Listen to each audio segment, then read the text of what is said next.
మరి ఇటువంటి సమయంలో మనం అన్ని కార్యక్రమాలు నిర్వహించాలి అని చెప్పి అక్కడ శుభ్రం చేయించలేదు కాబట్టి అక్కడ ఉన్నటువంటి ఆఫీసర్ కి మెమో ఇవ్వమని చెప్పాను. ఇటువంటి కార్యక్రమాలు ఎక్కడ కూడా మేము కాంప్రమైజ్ అయ్యేది లేదు. అదేవిధంగా ఎల్బీ నగర్ ఈద్గా డెవలప్మెంట్ అడిగారు, అదేవిధంగా మట్టివాడ ఈద్గా డెవలప్మెంట్ అడిగారు. ఈ ఈద్గా డెవలప్మెంట్ కూడా కావాల్సిన అవసరం ఉంది. ఇవన్నీ కూడా రేపు ఇంజనీరింగ్ వాళ్ళని పంపించి మొత్తం ఎస్టిమేషన్ చేయించమని చెప్పి కూడా నేను కమిషనర్ గారికి చెప్పాను. వారు వచ్చి కమిటీ వాళ్ళని కలుస్తారు, మీకు ఏమేమి కావాలో ఎస్టిమేషన్ చేయించండి.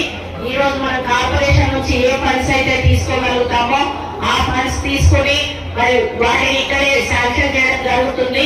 ఇంకా ఏమైనా అవసరం ఉంటే మనం రేవంత్ రెడ్డి గారి దృష్టికి తీసుకెళ్లి మరి అక్కడ కూడా ఫండ్స్ తీసుకొస్తాము.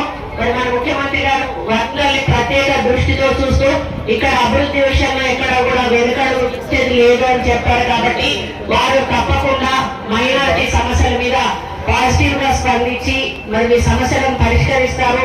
వాటికి మా ఎంపీ గారు కానీ నేను కానీ మరి ప్రత్యేక దృష్టి సారిస్తామని తెలియజేసుకుంటూ మరి మీ అందరికీ కూడా మళ్ళీ ఒకసారి బక్రీద్ శుభాకాంక్షలు తెలియజేస్తూ అల్లా దయ వల్ల మరి ఇప్పటి నుంచి ఒక మంచి వాతావరణంలో మనమందరం కూడా అభివృద్ధి పదంలో నడుస్తూ అందరి సమస్యల పరిష్కారాన్ని దృష్టిగా ముందుకెళ్దామని తెలియజేసుకుంటూ మరి ఈ కార్యక్రమంలో పాల్గొనే అవకాశం కల్పించిన కమిటీ ఈద్గా సభ్యులందరికీ కూడా ఈద్గా కమిటీ సభ్యులందరికీ కూడా ప్రత్యేక ధన్యవాదాలు తెలియజేస్తూ మళ్ళీ ఒకసారి మీ అందరికీ బక్రీద్ శుభాకాంక్షలు తెలియజేస్తూ సెలవు తీసుకుంటామన్నా.